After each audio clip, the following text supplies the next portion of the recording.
Pertanyaannya tajam. Mengapa pengalaman berulang itu tidak pernah cukup menjadi pelajaran? Mengapa antisipasi kebakaran yang sudah biasa dalam skala kecil tidak pernah dikembangkan menjadi sistem penanganan yang serius, terukur, dan berdaya tahan? Duka Sade yang ketujuh, bukti antisipasi dan mitigasi jalan di tempat. Belasungkawa yang mendalam, empati yang tulus, dan semangat yang tak padam kami sampaikan kepada seluruh warga Desa Adat Sade, Desa Rembitan, Kecamatan Pujut, Kabupaten Lombok Tengah, Nusa Tenggara Barat. Namun di balik duka ini, kita wajib bersikap jujur dan keras. Kebakaran di Desa Adat Sade pada 22 Agustus 2026 hanyalah satu episode lagi dari pola yang sudah terlalu sering berulang di kawasan desa wisata dan kampung adat di Nusa Tenggara. Baik NTT maupun NTB, rumah-rumah tradisional dengan atap ilalang, dinding bambu, dan konstruksi kayu yang rapat tanpa sekat yang memadai telah berulang kali menjadi mangsa api. Di Sade sendiri, menurut warga ini sudah kejadian ketujuh. 6 kali sebelumnya masih bisa dikendalikan. Kali ini semuanya ludes. Pertanyaannya tajam. Mengapa pengalaman berulang itu tidak pernah cukup menjadi pelajaran?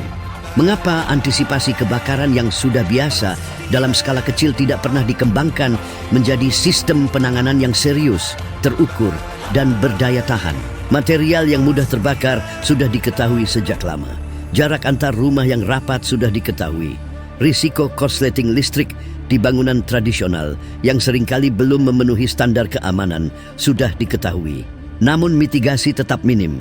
Tidak ada jalur evakuasi yang memadai, tidak ada sistem peringatan dini yang efektif, tidak ada pemisahan zona yang jelas antara area berisiko tinggi dengan sumber api, dan belum ada investasi serius pada material alternatif yang tetap mempertahankan nilai budaya namun lebih tahan api. Setiap kali api merambat, kita hanya sibuk memadamkan dan berjanji akan dibangun kembali. Lalu menunggu kejadian berikutnya. Ini bukan sekadar musibah alam atau takdir. Ini adalah kegagalan struktural dalam belajar dari pengalaman. Ketika kebakaran skala kecil sering terjadi, seharusnya itu menjadi laboratorium hidup bagi pengembangan cara penanganan, pelatihan warga, peralatan pemadam lokal, inspeksi kelistrikan rutin, dan protokol mitigasi yang ketat. Sebaliknya, yang terjadi adalah pengulangan tragedi dengan skala yang semakin besar. Kritik ini memang harus keras, karena yang dipertaruhkan bukan hanya bangunan, melainkan warisan budaya yang tidak bisa digantikan dan martabat masyarakat adat yang terus diguncang oleh kelalaian kolektif. Bahkan skala kehilangan nyawa juga menjadi taruhan. Desa Adat Sade yang selama ini menjadi destinasi wisata budaya ikonik menjelang MotoGP Mandalika kini tinggal puing. Pemerintah Provinsi NTB dan Kabupaten Lombok Tengah telah berkomitmen untuk penanganan korban dan restorasi.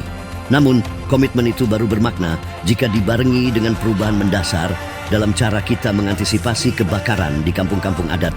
Karena jika tidak, kita hanya menunggu giliran berikutnya.